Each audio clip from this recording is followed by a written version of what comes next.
Assalamualaikum warahmatullahi wabarakatuh.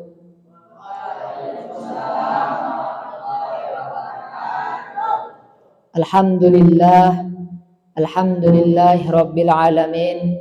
Nahmaduhu wa nasta'inuhu wa nastaghfiruh wa na'udzu billahi min syururi anfusina wa min sayyiati a'malina. May yahdihillahu fala mudhillalah wa may yudlilhu fala hadiyalah. Alladzi khalaqal mauta wal hayata liyabluwakum ayyukum ahsanu amala. Asyhadu an la ilaha illallah wahdahu la syarikalah wa asyhadu anna Muhammadan abduhu wa rasuluh. Allahumma shalli wa sallim wa barik ala sayyidina Muhammad wa ala alihi wa sahbihi rasulillahi ajma'in.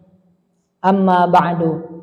Alhamdulillah, puji syukur kehadiran Allah Subhanahu wa taala, karena Allah Subhanahu wa taala telah memberikan kita nikmat kesehatan dan nikmat iman sehingga kita bisa berkumpul untuk melaksanakan suatu perkara yang mulia, suatu perkara yang berharga, yang dimana apabila kita istiqamah di dalam kebaikan, maka Allah Subhanahu wa taala akan naikkan derajat kita, akan tinggikan derajat kita, dan Allah akan bangga-banggakan kita di hadapan majelis para malaikat, yang dimana Allah Subhanahu wa taala akan mudahkan segala urusan kita. Salawat serta salam semoga tercurahkan kepada Nabi besar, yakni Nabi Muhammad sallallahu alaihi wasallam. Semoga dengan sering membaca salawatnya kita tergolong sebagai umatnya yang mendapatkan syafaatnya di hari kemudian kelak. Amin amin ya rabbal alamin.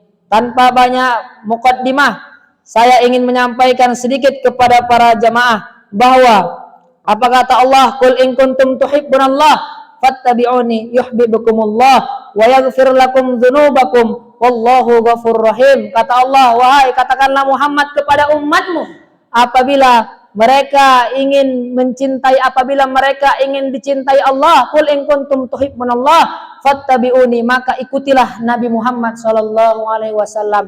Maka Allah Subhanahu wa taala akan mencintai mereka, mengampuni dosa mereka. Karena apa? Caranya cuma satu supaya dicintai oleh Allah, yaitu mengikuti daripada Nabi Muhammad sallallahu alaihi wasallam. Tidak ada jalan lain, tidak ada cara lain supaya kita dicintai oleh Allah Subhanahu wa taala kecuali caranya satu, yaitu mengikuti ajarannya dan sunnahnya Nabi Muhammad sallallahu alaihi wasallam. Karena dengan mengikuti ajarannya Nabi Muhammad, kita akan dicintai oleh Allah. Mengikuti ajarannya Nabi Muhammad, kita akan disukai oleh Allah. Mengikuti ajarannya Nabi Muhammad, dosa kita akan diampuni Allah. Mengikuti ajarannya Nabi Muhammad, kita akan dimudahkan segala urusannya oleh Allah Subhanahu wa taala. Saat ini hadirin yang mulia, banyak orang yang berpikir bahwa meninggalkan sholat itu hal yang biasa. Banyak orang yang berpikir bahwa sholat itu tidak wajib. Banyak yang berpikir bahwa sholat itu tidak bisa masukkan kita ke dalam surga. Padahal ini adalah pemahaman yang keliru, pemahaman yang sesat. Karena apa? Allah katakan, jika ingin dicintai Allah, barulah kita harus mengikuti apa yang diajarkan oleh Nabi Muhammad SAW. Nabi Muhammad sholat, kita pun harus sholat. Nabi Muhammad puasa, kita harus puasa. Nabi Muhammad zakat, kita harus zakat. Nabi Muhammad haji, kita harus haji. Apapun yang dilakukan oleh Nabi Muhammad harus kita lakukan, barulah kita dicintai oleh Allah Subhanahu wa taala.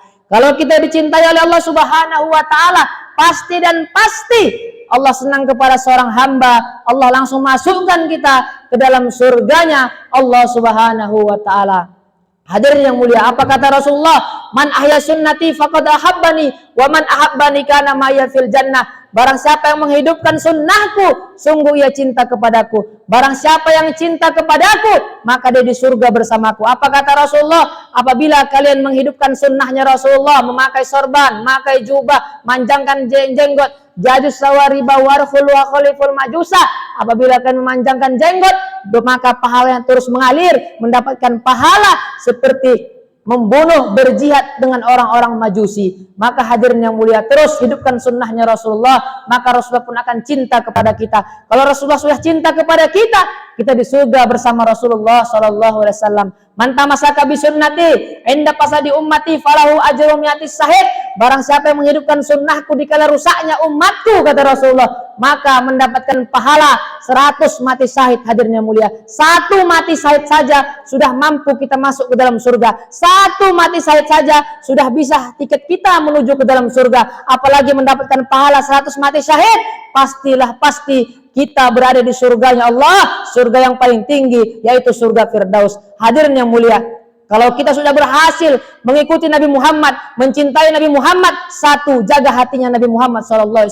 Jangan kau sakiti, kau punya Nabi Muhammad punya hati. Jangan kau ingkari, Nabi Muhammad punya hati. Karena apa, hadirin mulia? Sekarang ini di mana-mana banyak orang-orang yang menyakiti dengan hatinya Nabi Muhammad SAW, walaupun tidak secara langsung, walaupun tidak secara zahir, tapi mereka menyakiti hati Nabi Muhammad melalui keturunan-keturunan Nabi Muhammad SAW.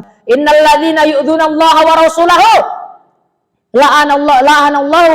la'anahumullahum fid dunya wal akhirah. Siapa yang menyakiti hatinya Nabi, siapa yang menyakiti Allah dan Rasulnya, kata Allah, siapa yang menyakiti Allah dan Rasulnya, Allah laknat dia di dunia dan di akhirat. Hadirin yang mulia, saat ini kita berharap bahwa Nabi Muhammad mensyafaati kita. Kita berharap kita diakui sebagai umatnya. Kita berharap kita akan ditolong nanti sama Nabi Muhammad.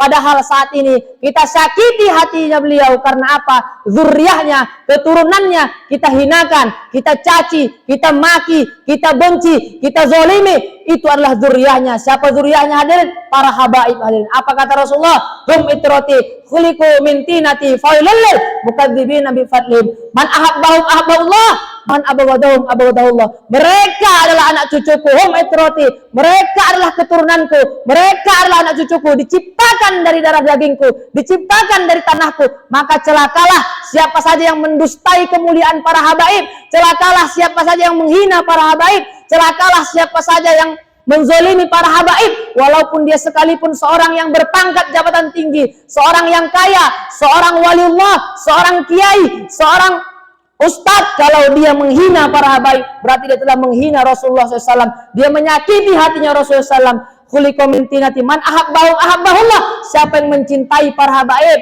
kasih sayang kepada habaib, ahabbahullah, maka Allah pun akan mencintainya. Man abghadana ahlul bait, barang siapa yang membenci para habaib, man abghadana abghadahullah, Allah pun akan membencinya. Allah, siapa yang menghinakan para habaib, Allah pun akan menghinakannya. Siapa yang tidak suka dengan habaib, Allah tidak suka kepadanya. Apa kata Rasulullah dalam riwayat lain?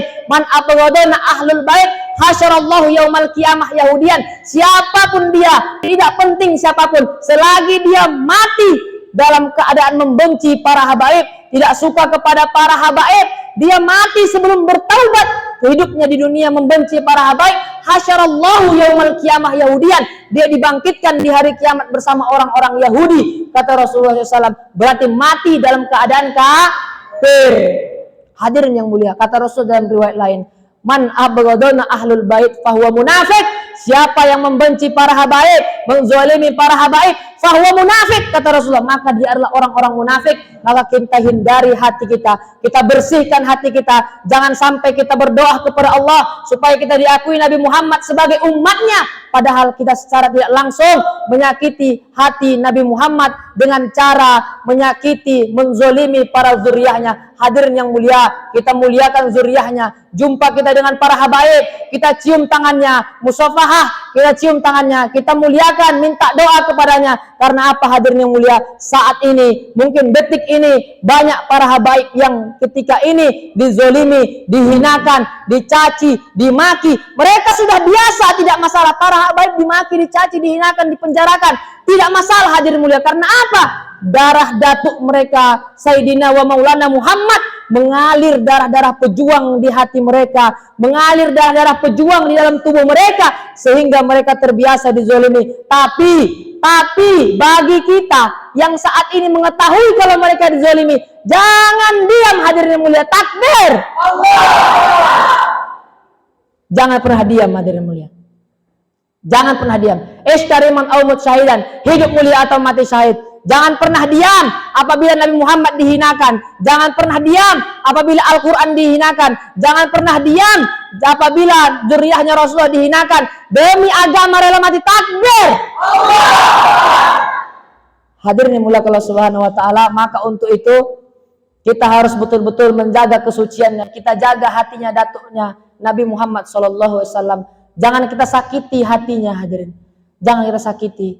Karena bagaimana kalau kita menyakiti hati Nabi Muhammad, pastilah Nabi Muhammad tidak mengakui kita sebagai umatnya. Maka banyak di padang mahsyar, di akhirat, orang-orang yang ingin mendapatkan syafaat, padahal di dunia dulu dia menghina para habaib. Wahai para pendosa, wahai para pezina, wahai para peminum khamar, wahai para pejudi, wahai para pelaku maksiat yang kalian belum bisa untuk taat kepada Allah, belum bisa untuk melaksanakan sholat 5 waktu, belum bisa menjadi orang baik, belum bisa menjadi orang yang soleh, belum bisa menjadi orang yang takut kepada Allah, belum bisa menunaikan apa yang diperintahkan Allah. Tolong satu, jangan engkau hina daripada habaib kami, pecinta para habaib, pecinta para Rasulullah. Apabila engkau menghina para habaib, maka kami pun akan menghinakan engkau. Takbir. Tapi apabila engkau ingin dihormati, apabila engkau ingin disegani, apabila engkau ingin dikasih sayangi, engkau ingin dihormati, maka demi Allah, hormati kami punya para habaib, hormati kami punya para keturunan Rasulullah, maka kami pun orang yang pertama yang akan menghormatimu apabila engkau menghormati para habaib. Allahu Akbar.